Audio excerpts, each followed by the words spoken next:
We'll turn our attention now to the valuation of common stocks.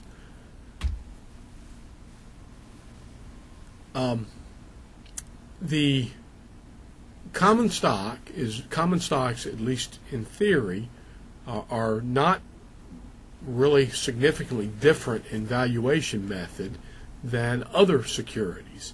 Common stocks the value of a common stock is the present value of all of the expected stream of dividends in the future. Now, it should be relatively clear that no one would be interested in owning a stock if they knew it could never pay them anything. So the value of a stock is the value that can be derived from the distribution of earnings in the form of dividends in the future. So we care about the cash flows that come from the common stocks. Those cash flows are the dividend stream. Now you might make the comment, well, a lot of stocks don't pay dividends at all. So why does anybody own those? Well, the answer is they own those stocks because they know that in the future they will pay a dividend. There's an expectation that they'll pay a dividend. So earnings have to be translated into cash flows in the form of dividends for shareholders to have any interest in owning the stock. Let's hop out for a minute and take a look at an example of a company that didn't pay dividends for a very long period of time. This is a chart showing the first almost 30 years of Microsoft's existence. It went public back in 1986. It didn't pay any dividends at all until 2003, so right around that time. Between the time it went public in 2003, this whole stretch, the price went up very substantially while it was paying no dividends at all, but everyone understood eventually Microsoft will pay dividends, and when they did, they literally began to pay out billions of dollars in dividends annually.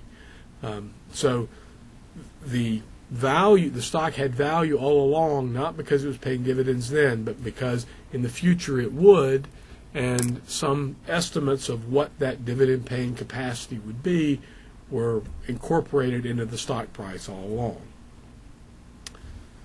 Let's go back here. Now we can look at sort of mathematically the value of the stock. The price of the stock at time zero is a function of dividends that are paid. And here we'll just assume annual dividends, the dividends that are being paid every year. So in the first year, the firm pays D1 dividends. It would need to be discounted back over one period. So this whole term is the present value of the first dividend. This whole term is the present value of the third dividend. We add all those up. This is a dividend that's paid out at infinity. So a common stock, unlike a bond, doesn't mature. Dividends are expected to be paid out forever. Now, it may be that they won't start for a while, but once they start, there's an expectation that they will continue on indefinitely at some level. Now, as a general rule, we don't make an effort to estimate every individual dividend. In other words, the dividend at time 1, the dividend at time 3, the dividend at time 20. Most valuation models don't attempt to estimate every individual dividend. Instead, they take some shortcuts. So there are a number of generally applied formula that modify what we see above. So there are some modifications that are made, basically some shortcuts that are made in order to come up with some sort of reasonable ballpark valuation. What are the shortcuts? Well, in some cases where a company pays dividends, there's an assumption that that dividend will stay constant forever. So there's a dividend being paid, but it's not going to be, it's not going to change over time. It's not going to grow or shrink. In some cases, this is a reasonable assumption. Many companies are paying out almost all their earnings as dividends. They haven't grown very much in the last several years. They don't have a lot of opportunities to grow in the future. There's a reason to think that the dividends are going to be more or less constant over time. However, there are other companies that are paying dividends where that dividend amount is growing every year. So, as an example, some mature companies, Coca-Cola raises its dividends 7 to 10% per year, probably every year, and it has been for the last 15 or 20 years, and can be expected to for many years in the future. Now, it won't be perfectly constant, but as sort of a best guess, this might be a reasonable way of estimating what the value of a stock that's somewhat close to constant growth would look like.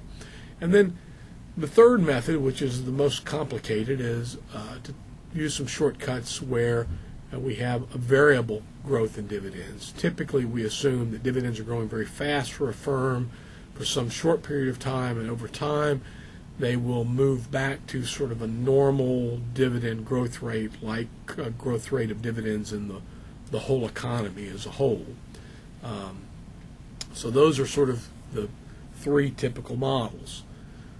Let's look at the no growth method.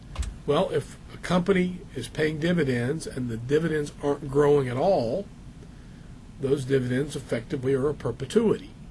So we need to value the common stock in under a no growth assumption in the same way that we would value a preferred stock, because preferred stock dividends don't grow, so we would just use a perpetuity formula. And I think it probably shows D0, but it's probably a good idea to remember that first dividend is getting paid at time 1, and we're valuing the firm at time 0. So this is the value of the stock at time 0, with the first dividend coming at time 1. The dividends don't grow, and the required return on this particular security we'll call K sub E, K standing perhaps for cost, little e for equity. So this is the price of the stock given dividends at time 1 and a cost of equity of KE. We've just defined those terms. P0 is the price of the common stock. D0 was the current annual dividend, although I'd prefer to use D1. And KE is the required return on the common stock. So let's assume that the dividend that's going to be paid is $1.86. The cost of equity is 12%. For this no-growth common stock, the price should be 1.86 divided by 12%, or $15.50. So that's the no-growth model, similar to the preferred stock model, because preferred stocks are no-growth stocks. An alternative would be to look at what we refer to as a constant growth model, where dividends are growing at the same rate every period. So the previous dividend amount, the one that's just been paid, was D0, and at the end of one period there will be another payment that comes due, call it D1, and D1 is equal to D0 multiplied by 1 plus G to the 1. In other words, it's going to increase by a growth rate of G. And that D1 would then be discounted for one period. D2 is growing for another period, so it's going to grow for 2 periods at the rate of G. So G is the new element that comes in here. G is the constant growth rate in our dividends. And we see this model that goes all the way out, this equation that goes all the way out to infinity. Now, fortunately, as before, this is a geometric progression, or a geometric series, and this can all be simplified. And let's just jump to the simplification. We'll come back to this. That whole model above, that whole equation, could be simplified to this. the price at time 0 is equal to the dividend amount received at time 1 over the cost of equity minus the growth rate. Now, the growth rate can't be illogically high. It can't be so high that it's higher than our cost of equity, or the formula ceases to make sense. But nothing can grow at a supernatural rate forever. So at some point, if a company's growing its dividends extremely fast, eventually it has to slow down. So it has to eventually slow down in that scenario. But let's go back. Let's assume that last period we paid a dividend of at time 0 of $1.87, and we're growing at 7% a year every year. Well, our dividends at time 1, 2, and 3 are shown here, and we could plug those into that formula that we used previously. Right? This is not the simplification, but when we went on out to infinity, this would be directly plugging in the numbers, or we can go back to this, our formula using the constant growth model, where it all collapses into this very elegant, easy to use formula. So our dividend at time 1 from that previous example was $2. The cost of equity was 12%. The growth rate was 7. Right? We can calculate the price by simply plugging in for the dividend $2, for the cost of equity 12%, for the growth rate 7%. When we do that, plug those in, do the computations, the value of our stock is now $40. That's the constant growth model. Obviously, it's a simplification. It's a special case. Let me point out as well, this constant growth model, what if the growth were 0? What if we didn't have any growth? Well, if the growth were 0, G here would be 0. The G would be 0.